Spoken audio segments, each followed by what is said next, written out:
लेकिन हो ना पाई, झमकावला से होई नानो पावर ये से शुरू होला। हाल ही में भोजपुरी सुपरस्टार पवन सिंह और भोजपुरी के शेरनी डिम्पल सिंह का रिलीज हुआ गाना आइए पाँच के जाइए नाच के भोजपुरी म्यूजिक इंडस्ट्री में बहुत ज़्यादा धमाल मचा रही है।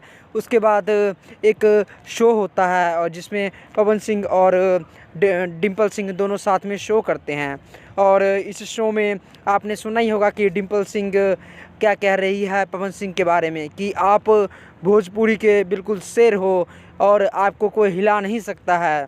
इसके बारे में आपका क्या राय है? जी बिल्कुल ये बात सच है कि क्या है? वैसे आपकी जानकारी के लिए बता दें कि डिम्पल सिंह और पवन सिंह की जोड़ी को बहुत ही ज़्यादा शानदार माना जा रहा है और लोगों को, दर्शकों का बहुत ज़्यादा प्यार मिल रहा है और ये गाना यूट्यूब के ट्रेंडिंग सेक्शन में भी ट्रेंड कर रहा है। इसके बारे में आपका क्या ख्याल है? हमें ज़रूर बताइएगा। धन्यवाद।